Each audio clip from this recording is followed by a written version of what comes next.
The internet was changing everything, yet sending money remained a frustrating mess of paper and delays. The market won't wait. But the security issues, we can't... In the late 1990s, the internet was connecting the globe. People could send messages across the world in milliseconds. But buying a book online, that was a different story. The digital world had no native way to move money. If you bought something on an early website, you usually had to write a physical paper check, put it in an envelope, stick a stamp on it, and wait days for the postal service to deliver it. The major banks holding the world's wealth weren't looking at these bulky, off-white CRT monitors, the heavy desktop screens that defined early personal computing.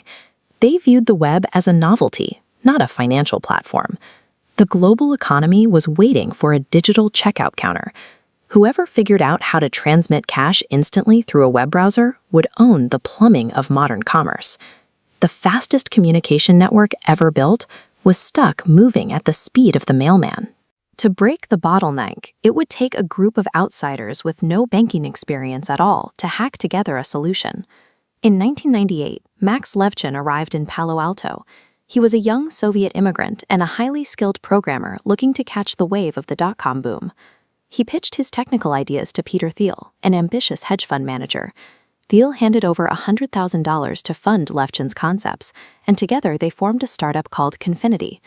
Their first business model was writing security software for personal digital assistants, or PDAs, the electronic pocket organizers that business executives carried before smartphones existed.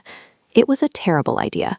There were barely any customers who actually needed mobile security software yet, and the company that made the most popular PDA had already signed an exclusive deal with another security firm. Bleeding cash, Levchin and Thiel pivoted. They decided to turn these handheld devices, specifically the Palm Pilot, into digital wallets. Users could theoretically beam money to each other using the device's built-in infrared port, a technology that uses invisible light to transmit data over very short distances. They had built a security company for a market that didn't exist, and now they were betting their rapidly evaporating capital on beaming digital cash through thin air. The reality of beaming money was a technical nightmare. The infrared transmitters on the Palm Pilots were notoriously buggy, and the data transfers failed constantly. Inside their sweltering, cramped office, Confinity's team of 20-something developers pulled consecutive all-nighters. They wrote and rewrote code around the clock just to keep the startup from going bankrupt. Even when the code worked, the business logic failed. To beam a payment, you had to be physically standing right next to the person you were paying, and both of you had to own the exact same niche piece of expensive hardware.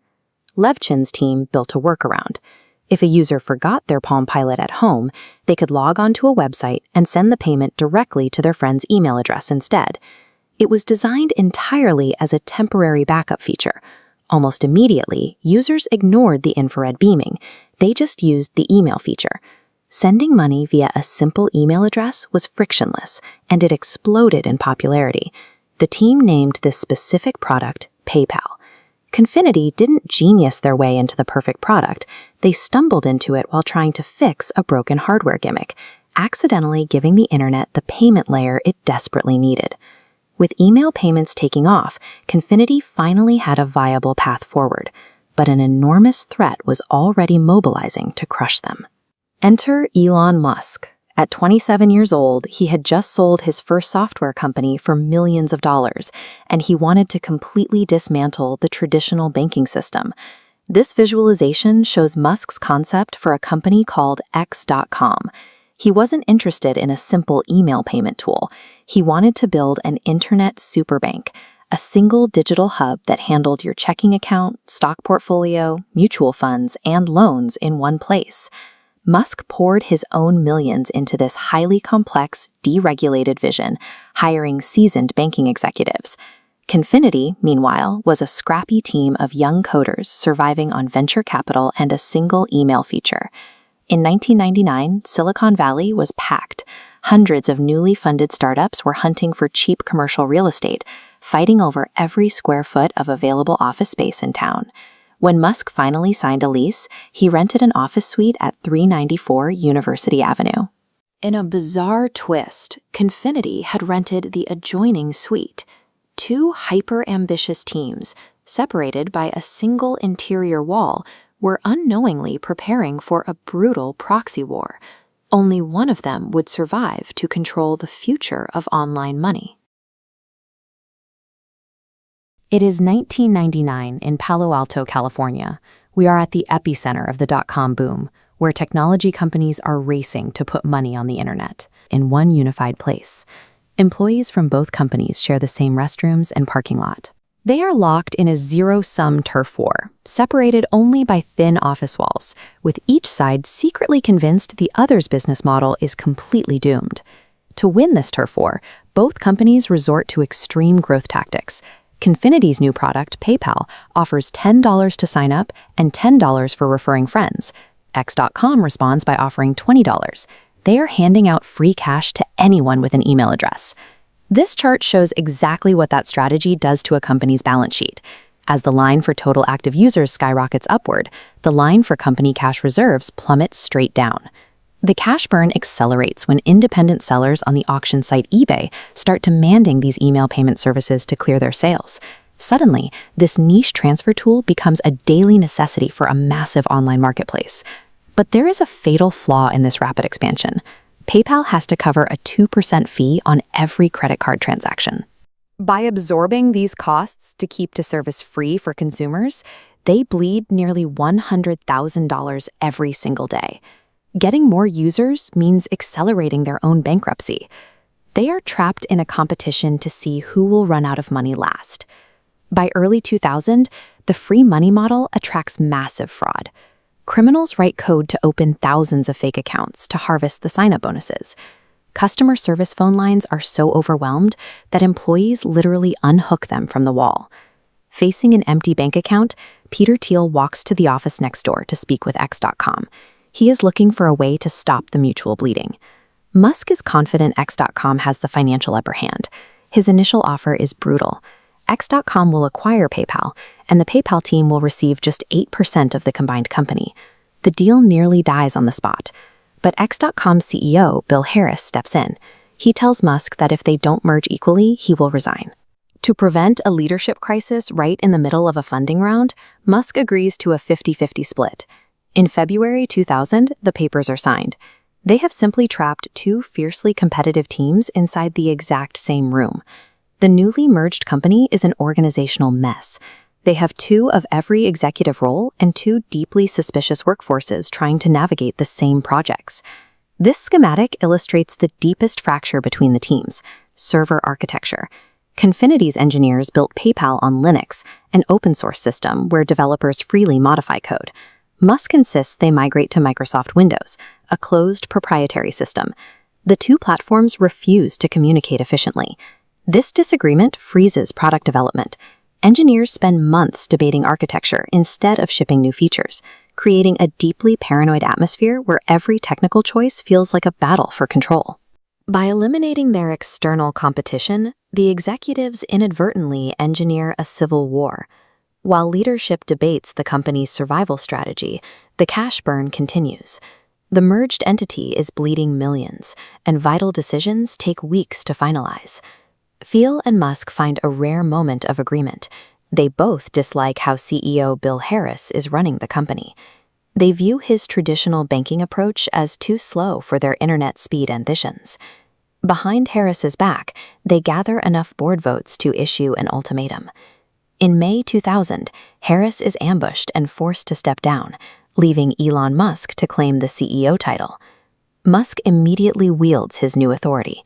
He orders all references to PayPal removed from the website, insisting the company focus entirely on the X.com brand and his broader financial services vision. In this office, authority is seized through back-channel alliances and calculated ambushes. Musk pushes his advantage too far. He orders a complete code freeze on the original PayPal website to force the engineers to rewrite the entire platform for Windows. The original Confinity engineers, led by Max Levchin, are outraged. They see their functioning, popular product being dismantled for an architecture they despise. Levchin begins to view Musk as a direct threat to the company's survival. Levchin, Thiel, and several top executives secretly draft a vote of no confidence. Because Musk is still the largest shareholder, they know they have to wait for the exact right moment to present it to the board. In September 2000, Musk and his wife board a plane for their honeymoon. The moment the flight takes off and Musk is completely unreachable, the rebels march into the boardroom and demand his removal. By the time Musk lands, he has been fired from the company he created. The X.com brand is discarded, the Windows rewrite is scrapped, and Peter Thiel is installed as the undisputed leader of PayPal. This brutal, hyper-competitive environment forges a network of founders and engineers whose survivalist instincts will go on to build YouTube, LinkedIn, Yelp, and SpaceX. They become known as the PayPal Mafia, and their influence will dictate the next 2 decades of Silicon Valley.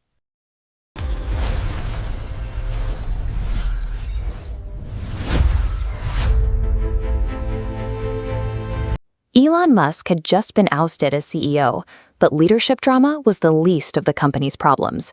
They were bleeding roughly $100,000 every single day to credit card fees, while a massive wave of fraudulent bot accounts continuously siphoned off their cash welcome bonuses. Chief Technology Officer Max Levchin made it his personal mission to destroy these bot networks. His primary target was a relentless, anonymous hacker who went by the name Igor, who would instantly spin up new fake accounts every time Levchin managed to shut one down. To stop the bleeding, Levchin designed a security checkpoint, a distorted image of text that a human eye could easily read, but a computer program couldn't. This invention, the CAPTCHA, a visual test designed to tell computers and humans apart, successfully locked the automated bots out of the system. Sealing the borders against hackers kept the platform alive, but it didn't solve the core mathematical problem. Processing millions of digital transactions still cost real money, and without a way to generate actual revenue from their users, the company remained on a direct path to bankruptcy. From day one, the platform had promised users its service would be free forever. To survive, they broke that promise, rolling out a forced upgrade that required business accounts to pay a 1.9% transaction fee. The user base was furious, flooding the company with complaints and threats to leave. Yet because the platform had already established a near monopoly on eBay auction payments, sellers had no viable alternative. The fee structure held, and by the end of 2001, the company was actually generating a profit. That financial stability cleared the way for a public offering. On February 15, 2002, despite lingering fears from the dot-com crash and a highly volatile post-9/11 market, the stock listed at $13 a share and closed its first day above 20. The victory lap was incredibly short. Barely 5 months after ringing the opening bell on Wall Street, eBay acquired the entire company for $1.5 billion in stock. The chaotic, independent startup phase was over. The small team that had fought off bankruptcy, hackers, and aggressive competitors was now locked inside the slow, bureaucratic machinery of a massive corporate parent. eBay's corporate environment relied on strict guidelines and endless meetings. The original founding team, accustomed to sleeping under desks and shipping code overnight, rejected this hierarchy entirely and began leaving the company one by one. Executives like Elon Musk and Peter Thiel led this departure. Over the next few years, this concentrated group of early employees would earn a highly specific nickname in Silicon Valley, the PayPal Mafia. Instead of retiring on their eBay payouts, these alumni dispersed to build a massive chunk of the modern internet. They founded YouTube, LinkedIn, and Yelp, and supplied the capital and leadership to scale Tesla and SpaceX. When one member of the group launched a new venture, the others stepped in as early investors, creating a financial safety net that allowed massive operational risks. Selling the company to eBay fractured the original team, but it released their capital and expertise into the wider market, quietly funding the infrastructure for the next 2 decades of digital technology. Back inside eBay, the payment division continued to scale. By 2015, the subsidiary was processing hundreds of millions of dollars a day, growing to a total valuation that eclipsed eBay itself by nearly triple. Recognizing the mismatch in scale, eBay formally spun the payment processor out into a separate, publicly traded entity. After more than a decade, the company was independent again. Free from eBay's specific strategic limits, leadership launched a massive M&A offensive, a strategy of mergers and acquisitions designed to buy up competing financial tools and lock them inside a single ecosystem. They absorbed Braintree for merchant processing, bought Venmo for peer-to-peer transfers, added Zoom for international remittance, iZettle for physical checkouts, and Honey for consumer shopping habits. This aggressive expansion anchored the platform as a monolithic financial ecosystem, controlling the flow of capital from initial product discovery to the final settlement of funds. By the mid-2020s, that infrastructure spanned roughly 200 different markets. The network actively maintained over 400 million user accounts, serving as the default digital wallet for a significant portion of the global population. This chart illustrates the operation's sheer scale by tracking total payment volume, the total dollar value of all transactions processed. From the tiny baseline of its 2002 acquisition, the volume has surged to an annual load of $1.79 trillion. To squeeze more revenue from this massive user base, leadership has begun pivoting the company's focus toward AI commerce, integrating artificial intelligence directly into the shopping discovery and checkout process to track buyer behavior.